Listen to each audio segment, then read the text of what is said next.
Pag-usapan natin ngayon ang isa sa mga pinakamalaking skandalo sa modernong kasaysayan ng Pilipinas, ang Pharmally Scandal. Alam nyo, ito isang kwento ng bilyong-bilyong piso, mga napakagarang sasakyan, at mga tanong tungkol sa hustisya na parang hanggang ngayon wala pa ring malinaw na sagot. Okay, so magsimula tayo sa simula. Isipin nyo to. Taong 2019, may isang kumpanya, ang pangalan, Pharmally Pharmaceuticals.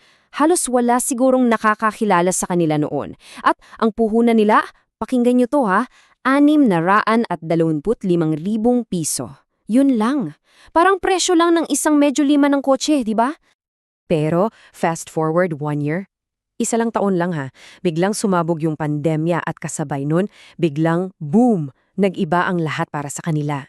Mula sa kakarampot na 625,000 pesos, bigla silang nakuha ng mga kontrata sa gobyerno na nagkakahalaga ng 11 billion pesos. Grabe yung talon, no? So, yan yung tanong na nasa isip nating lahat, di ba?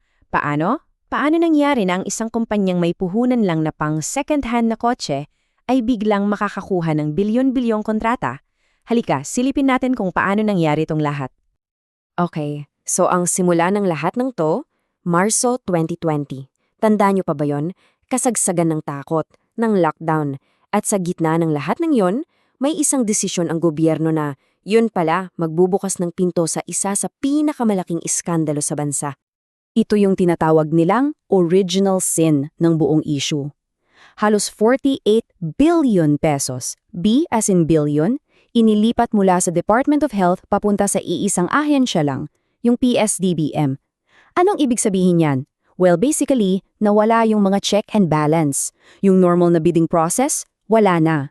Lahat ng kapangyarihan para bumili ng supplies, nasa iisang opisina na lang. At dito na nagsimula ang lahat. At heto, tingnan nyo yung unang deal pa lang nila. Ang gulo eh. Noong March 25, yung gobyerno nagpadala ng request for quotation. Kumbaga nagtatanong pa lang sila ng presyo. Pero sa parehong araw, on the exact same day, nakapag-deliver na agad ang Pharmally ng 250,000 face mask. Paano yun?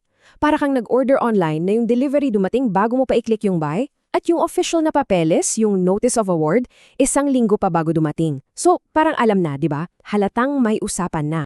So ang tanong, paano nila nagawa yon? Lalo na't wala naman silang pabrika, while dito papasok yung kanilang business model at ang sikreto, sobrang simple, wala silang ginawa. As in zero, wala silang pinoproduce na kahit ano. Ang trabaho lang nila, maging middleman, tagapasa. Ganito yung nangyari. May original na supplier, yung totoong gumagawa ng masks, benta nila 18 pesos. Tapos, may isa pang middleman na kumuha. Binenta sa Pharmally ng 23.90. Tapos, yung Pharmally, yun yung binenta nila sa gobyerno sa halagang 27.72 pesos. So sa bawat isang face mask, 2 beses nagkaroon ng patong. At syempre, sinong nagbayad para sa lahat ng patong na yon? Tayo, yung buwis natin. At huwag niyong isipin na sa face masks lang yan nangyari ha. Naku, naging pattern na yan. Tingnan niyo yung test kits. Ang normal na presyo sa merkado mga 925 pesos. Ang presyo ng Pharmally, 1,720 pesos. Halos doble. Pati yung mga PPE sets, mula 945 pesos, ginawa nilang 1,910. Isipin nyo yung perang nasayang. Yung pera na dapat pambili pa sana ng mas maraming gamit para sa mga frontliners natin, napunta lang sa bulsa ng mga middleman. At ito yung pinakamasakit sa lahat yung contrast. Habang yung mga health worker natin, yung mga frontliners, naghihintay ng ilang buwan para lang makuha yung kakarampot na hazard pay nila, anong ginagawa ng mga opisyal ng Pharmally? Ayun, namimili ng mga luxury car. May Lamborghini, may mga Porsche. Sa mga sasakyan pa lang nila halos 53 million pesos nang nagastos. Grabe no? So babalik tayo sa malaking tanong, kung 625,000 pesos lang ang pera nila, paano sila nakabili ng bilyon-bilyong halaga ng supplies para ibenta sa gobyerno? Saan galing yung pondo? Yung sagot pala, hindi pera ang kailangan nila. Ang kailangan nila, connection. At hindi lang basta-bastang connection. Dito na pumapasok sa kwento si Michael Yang. Sino siya? Siya yung dating economic advisor ni dating Pangulong Duterte. At ayon sa mga testimonya sa Senado, siya daw ang naging financier at guarantor ng Pharmaly. Ibig sabihin, siya yung nag-garantiya sa mga supplier sa China na okay lang yan, kahit walang pera yung Pharmaly, magbabayad yan. Dahil sa kanya, nakakakuha sila ng supply. At ang mas matindi pa, kahit na lumabas na yung mga business partner pala ni Yang ay mga pugante sa ibang bansa, pinagtanggol pa rin siya ng dating Pangulo. Sinabi pa nga niya na 20 taon ng negosyante si Michael Yang dito. Akala ko ba nag-iimbita tayo ng investors? Ganyan yung naging depensa sa kanya. So nung yung Commission on Audit, yung COA na siyang bantay yaman ng gobyerno, ay naglabas ng report tungkol dito, ano sa tingin niyo ang naging reaksyon? Investigasyon? Hindi. Ang nangyari, inatake yung COA. Mismong yung dating Pangulo pa ang nagsabi sa mga ahensya ng gobyerno na huwag sundin ang COA. COA, wala namang nangyayari. Ganon. Habang umuusad yung investigasyon sa Senado, husko mas marami pang lumabas.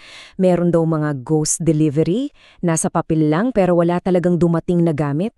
May mga test kit na nagkakahalaga ng 550 million pesos na expired na pala o malapit nang ma-expire. May empleyado pang ang umamin na inuutusan silang palitan yung expiration date sa mga kahon.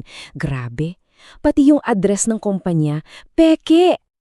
So sa dami ng ebidensyang yan, iisipin mo, sigurado may makukulong na, di ba? Pero yun ang akala natin. Ang daan pala para sa accountability, hinarang. Yung draft report ng Senado, mabigat yun. Nirerekomenda nila na kasuhan ng plunder yung mga opisyal ng gobyerno, yung mga taga-Pharmaly, at kasama na rin yung dating Pangulo. Pero anong nangyari sa report? Ayun, hindi na ipasa, hindi naging opisyal. Bakit? Kasi hindi sapat yung bilang ng mga senador na gustong pumirma. At yung hustisya? Nako, sobrang bagal. Umabot pa ng 2024 bago may 2 opisyal na napatunayang may pananagutan at administrative case lang yun hindi criminal, parang multa lang. Nung nagbago na yung administrasyon, sinabi nila na i-review nila yung mga kaso. Pero hanggang ngayon, iniimbestigahan pa rin. Patuloy pa rin ang paggulong na napakabagal. At ito yung punto na talagang dapat nating intindihin. Ang Pharmaly scandal, hindi lang yan isang pangyayari. Isa pala yung template, isang blueprint, kumbaga. Isang manual kung paano kumita ng malaki gamit ang gobyerno. Tingnan niya yung pattern. Umpanyang maliit ang puhunan pero nakakakuha ng dambuhalang kontrata dahil sa political connections. Nangyari sa Pharmaly para sa medical supplies. At may mga nagsasabi na may hawig na kwento sa sektor ng enerhiya, sa Solar Philippines. Pareho yung formula, 'di ba? At pareho silang iniimbestigahan ngayon. Ang tanong na lang, sino pa kaya ang gumagamit o gagamit ng template na to? At teka, mayroon pa. Kasi hindi lang yan tungkol sa overpricing. Lumabas din yung issue ng tax evasion na aabot daw sa 6.3 billion pesos. At may mga aligasyon pa na may connection daw sila sa mga transnational criminal groups. So mas malalim pa pala yung butas ng kuneho. So, bakit mahalagang pag-usapan to na yon? Kasi yung sistema, yung mga butas sa batas, yung kultura ng koneksyon na nagbigay daan sa Pharmaly scandal, andyan pa rin, hindi pa yan naayos. At hanggat andyan yan, pwedeng-pwede itong maulit. Kaya sa huli, yung kwento ng Pharmaly, hindi lang yan tungkol sa pera na ninakaw. Isa itong malaking salamin para sa ating bansa. At nagiiwan to ng isang mabigat na tanong para sa ating lahat. Ano ba talaga ang Pilipinas? Isang bansa na pinapatakbo ng batas para sa lahat o isa lang malaking playground para sa mga taong may malakas na koneksyon?